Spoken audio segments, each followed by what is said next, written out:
Emigration has always been a big part of our nation's story. For generations, Irish people have left to set up new lives and make their mark all over the world. So much so that there are about 70 million people with Irish roots scattered across the globe. And in 2013, it's up to all of us to invite friends and relatives home for a nationwide celebration of who we are and what we stand for. It's a chance to reunite, to bring us together. It's called The Gathering. In this series, 6 of our best-known immigrants are returning to their roots to do what they can to bring the diaspora back to their home place. They'll reunite with some familiar faces, help bring old friends back together, and send a message to the world asking them to come home. Tonight, dancer Jean Butler is leaving New York to return to her roots in County Mayo. She'll trace the family history. Your great-grandfather married a Flatley as well. Catch up with some old friends and see the true power of a homecoming as she encourages the Irish everywhere to make their way back home. Home isn't necessarily about geography. Home is in your heart, it's your family, it's your friends, it's a place that is just somewhere you can be yourself.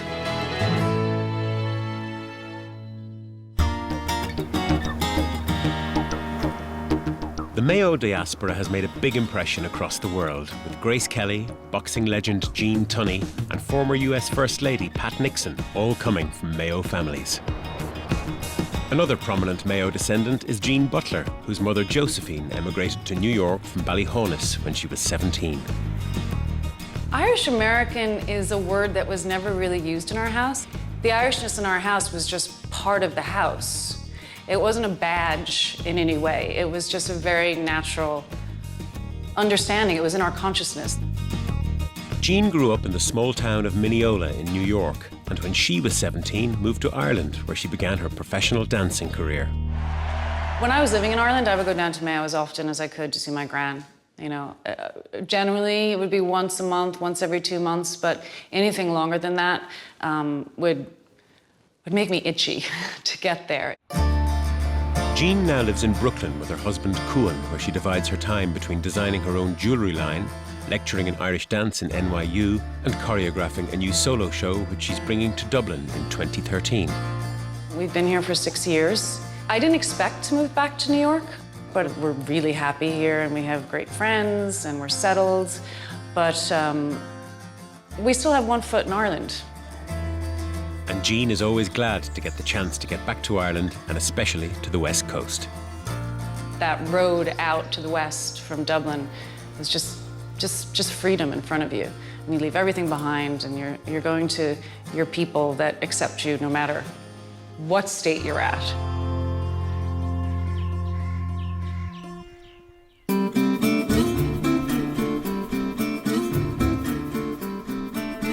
Since the 1800s, Mayo has been more deeply affected by immigration than any other county in Ireland. To find out about the history of those who, just like her own family, left the region, Jean is meeting Brona Joyce in the Clew Bay Heritage Centre in Westport. So, just thinking about all these people that left before the famine and during the famine, I'm just wondering if we hear anything about their futures. A lot of the people who emigrated around the time of the famine, they didn't want to talk about it. So, they didn't pass on the information. But there was a Boston newspaper called the Boston Pilot, in which people from here could advertise for missing relatives. Oh my gosh. And this is just an entry from 1849. A Michael Grady from the parish of Kilgeever, he eloped with a young girl from Cliftonville. Any information respecting him will be thankfully received by his poor wife and 3 children. So people did disappear. He's not going to be found, that one. I don't think he was going to be found. I don't think he's going to be found. This is like the earliest form of Facebook, isn't it, really? Exactly, yeah. It was interesting growing up in New York with a mother who had to leave her country, you know. In many ways, we didn't think about it, you know, the impact that must have had on her, or the impact it had on my grandmother, or my grandfather seeing all his daughters go off to America. Rona, this is where the ships left from, is that right? Not that many ships during the famine went from here to the States. A lot of them went from here to Liverpool. If you could only afford the fare to Liverpool, you went as far as Liverpool, right, in the hope that you could make money. Save up and then go on.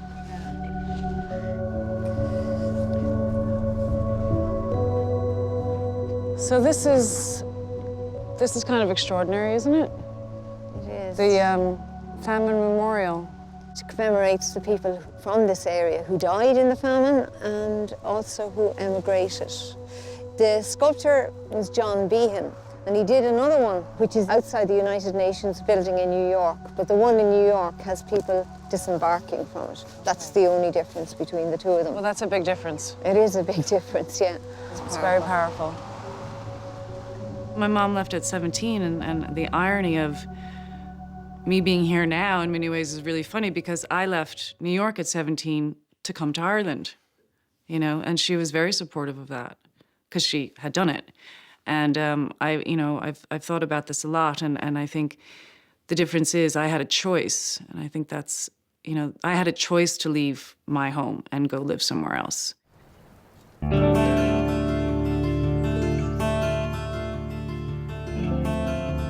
Another Mayo native who was forced to leave was Michael Foy, who went from his home place of Foxford to Leeds in 1950. Michael is back in his home county with the help of the welfare organisation Leeds Irish Health and Homes. We've been fundraising over the last year to allow people to come home on a respite holiday. And we're hoping with part of the gathering next year, that's one of the things we'll be able to do, is bring these people home. They might never move back here, but this is always going to be home to them. This is a particularly poignant homecoming for Michael. Now aged 79, he's starting to have trouble with his eyesight and hearing. It's his first trip to Mayo for 6 years, and he wants to make sure to visit all his favourite places in his home county. It literally could be the last time he ever sees his home. So it's a really privileged position to be able to do that for people and bring them home. I'm so delighted to meet you, Michael. I'm Jean. I left here when I was about 17. I'm in Leeds now, 62 years. Yeah, so it's a fair while, isn't it? When you think about it. Of course it is. Yeah. In fact, I'm really a Yorkshireman. But There was 4 of you? four boys and 1 girl. Okay. Yeah, yeah. And of course, you see, round about here, there wasn't a great deal of employment. Yeah. And a lot of Irish went to America as well, didn't they? Well, while you're talking, I'm reliving my mother's story because my mother grew up in Ballyhonus in Mayo. Yeah. And she has 4 sisters and 1 brother. And all the girls went to New York. And she left home when she was 17, the same age as you. Yeah.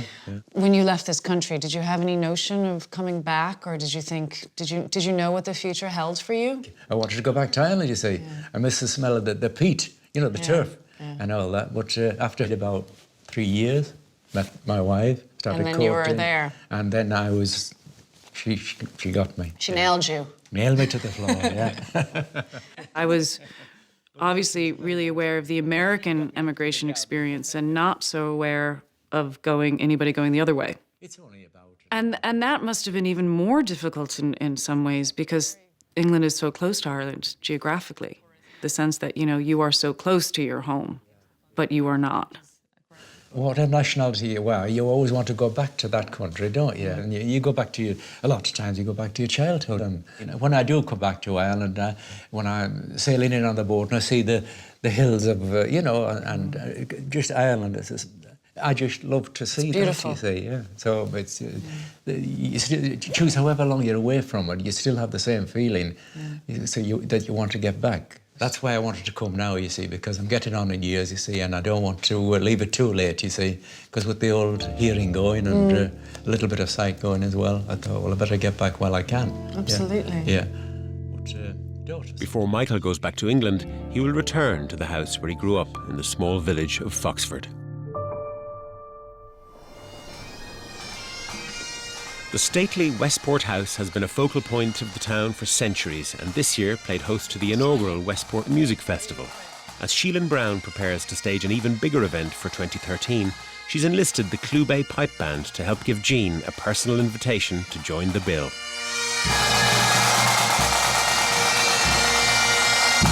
Whoa.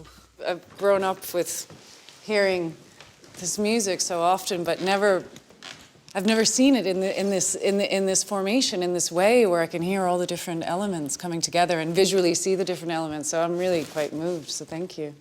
This year was the first year we had a festival here at Westport, and it was a huge success. We had 50 bands playing, so we had people like Macy Gray, Melda May, the Chieftains. My sister was here. Your sister was here, at the festival. yeah, dancing with Chieftains. Yes, she was, yeah. So yeah, we're looking forward to it. I'm looking forward to having you guys back again as part Well, of I that. hope to come next year. Yeah. I'd love to come back. Yeah, and do a dance though. I'll do a couple dances when I come back. Seriously. I'll have my shoes. We'll play for Cassie. Deal.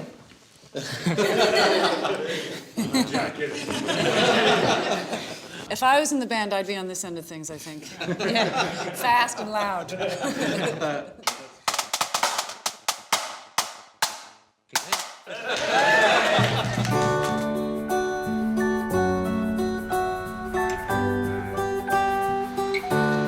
One of the many things that draws Jean back to the west of Ireland is her long friendship with Matt Malloy of the Chieftains. I met Matt when I was 17. I toured with the Chieftains for 6 years. You know, I've known Matt for a long time. I love you. Are you well?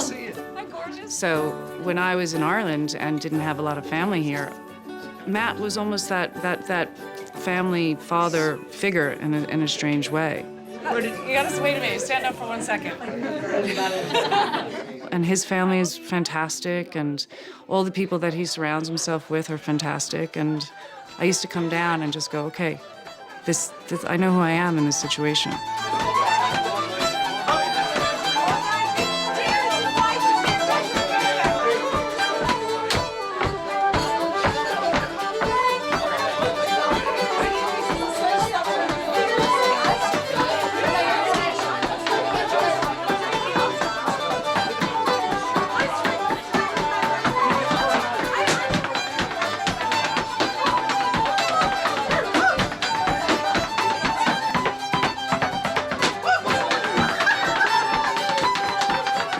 One of the things I learned as a dancer who's been on the road and has lived in, you know, many different hotel rooms and in different countries is that home is something you take with you.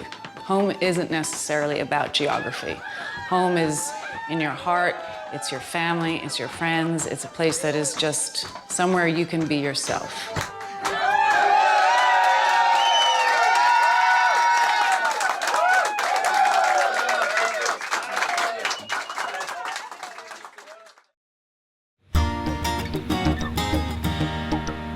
Tonight, dancer Jean Butler has come from New York to her roots in County Mayo. She reunites with some old friends, sees what a homecoming can really mean, and pays tribute to her family's home place as she invites the Irish all over the world to come home.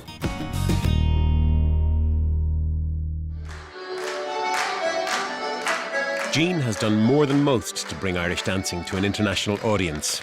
And she's about to find out how the pupils of Crossmolina's Moffat Irish Dancing School have a plan to use their flying footwork to entice the diaspora back to Ireland. I'm Jean. Nice to meet you. I don't think my feet were ever that small. So you guys gonna do some dancing? Yeah. Yeah. Let's go. Okay.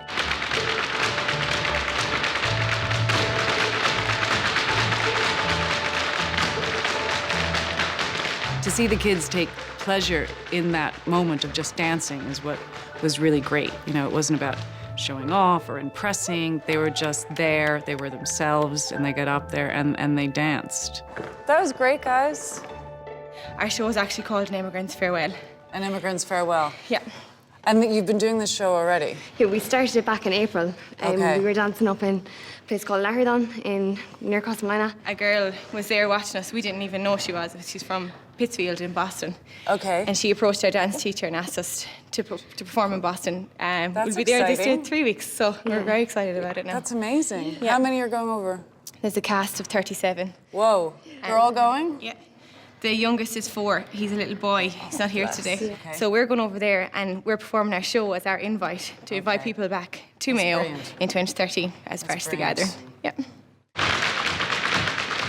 The overall feeling in that room was just celebratory, you know, and oftentimes you don't think of Irish dancing in such a simple way. So it was really lovely.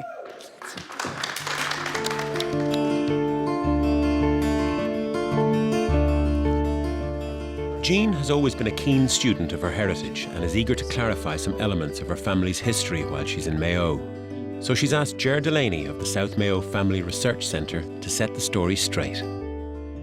I knew my grandfather until I was about 3 years old. I took my first steps in their house, my grandparents' house. I did know that my grandfather was in the IRA. And he's noted as Vice Officer commanding the 4th Ballyhonus Battalion of the East Mayo Brigade, Old IRA. Now, there's urban myth that Michael Collins would have been in our house. Michael Is Collins, that possible? It is possible. Michael Collins paid several visits to Mayo in the course of the War of Independence. Apart from his military role, Michael Collins had a sister who was a school teacher in Mayo. Because my she used to talk about him being in the house. And my grandfather being very good friends with him, if that's the right word. I would say there's substance to it. Collins, because he was a wanted man, would have gone to out-of-the-way places. Yeah. And if you vanish into the countryside after you get off the train in Ballyhonus, God knows where you've gone. So if he... That's pretty amazing. Another piece of history that Jean is about to discover is the prevalence of a very familiar surname in her family tree. Now, your grandfather married a Flatley. Your great-grandfather married a Flatley as well. There are plenty of Flatley families in a triangle there in East Mayo, Knock, Bacon, Ballyhonus, Kilkelly, Kilmovee Parish. And Michael Flatley, your dancing partner, his people... Yes, but they originally came from Kilkelly. The generation before that came from Kilkelly. So there's a lot of Flatley blood in the system here.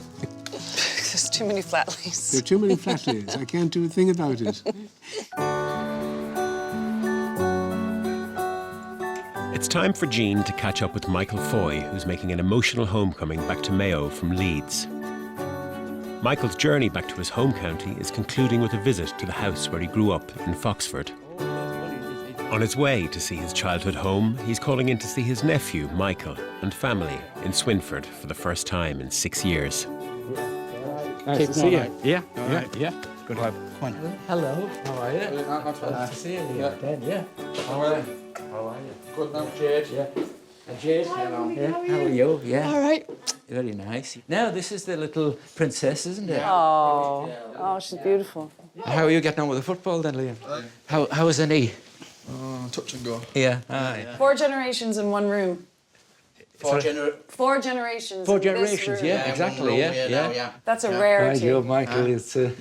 I'm getting old as well now. Sure. When you're a granddad, you know, this is when you feel your age.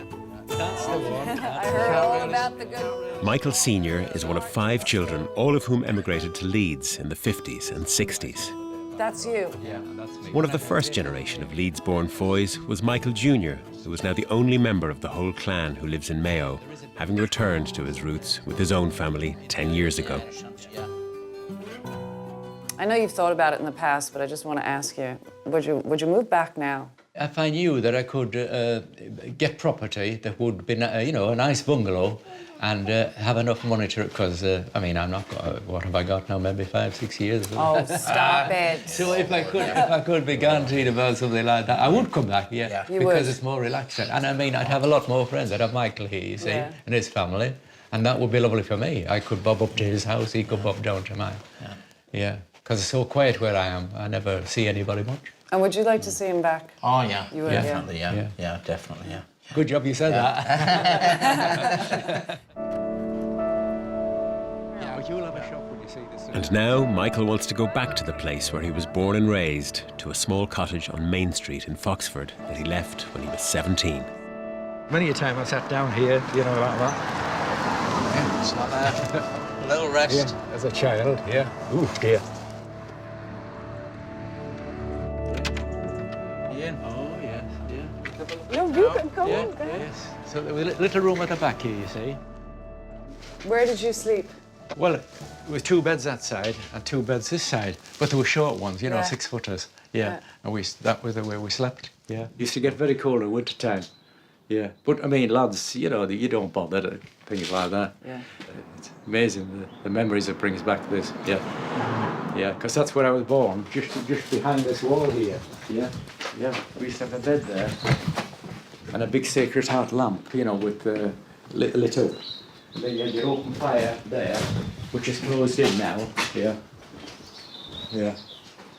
But no running water or anything like that. And of course, with the window like that, you got no light in either.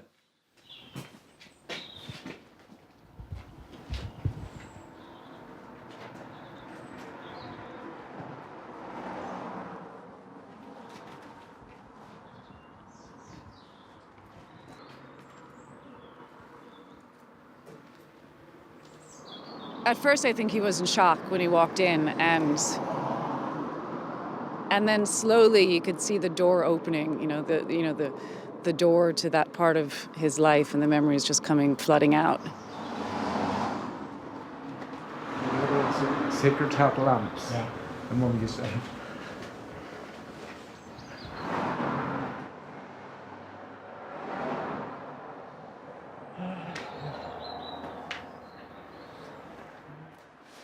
I never thought I'd come back again to it. Strange, very strange.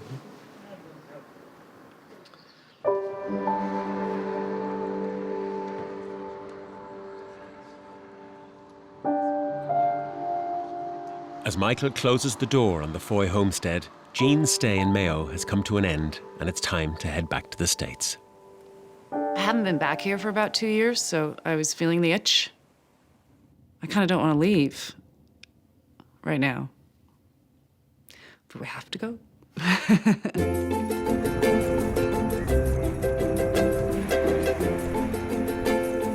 Back in Brooklyn, Jean and her husband Cuan spend an afternoon with Jean's mother Josephine and her aunts Margaret and Attracta, all of whom left their native Ballyhonus in their teens. There were no choices, because it was the economy, it was the time, and it was the state of Ireland in those days, and everybody was immigrating. We were poor, but I never knew it.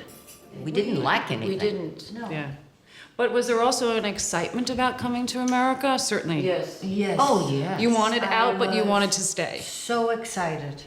As a child growing up, the impressions that were left on us about people coming to this country and going back home was the Yanks. And they had beautiful clothes from America. You're impressed by that, and you want to get away and have what they have. And I think that's one of the main reasons, other than having to do it, other than being like you don't have another choice, but it was the glamour of America, of the States. The glamour. The glamour that brought us to this country. And our mother wanted that for us. Yeah. Right. And what about you? When you go back, now that you're an immigrant as well? Yeah, for sure. Yeah, I miss obviously family, and there's a intimacy in Ireland. I think that you don't have here. That's you don't have here. Exactly. I think it's interesting, that point of the balance between the excitement of being away from home, yet the fact that you miss home at the same time. And in the drive to get the Irish to come back home, Jean's starting with her own family and friends. Hi, everyone. The gathering is going to happen in Ireland in the year of 2013 to bring everybody who's left the country back home.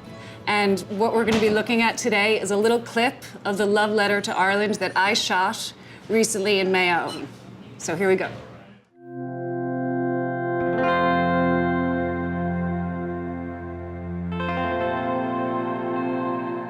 We all know somebody who's moved far away from home.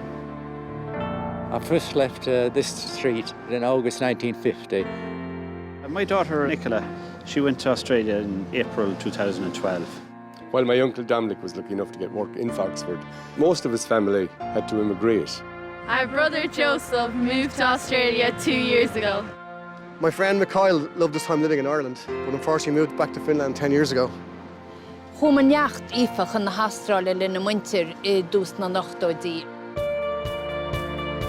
And now it's time to bring them all back. He's coming home in a few months. We can't wait to see him. Bhailim cuide horthui hachtarás le haid criniú clanne an blian se hugan agus a trúr páiste nach rá néden a riamh hama. We'd love to see her back on these shores again. I'm looking forward to my friend Mikhail coming back next year to hear a version of Carrickfergus in the Finnish accent, moi moi. hopefully that we'll have all the family back here next year in Foxford. Is the last one of them now living like out of the family, so hopefully he might come back one day and stop here. Wherever life takes you, wherever you end up, you always come back to where you belong.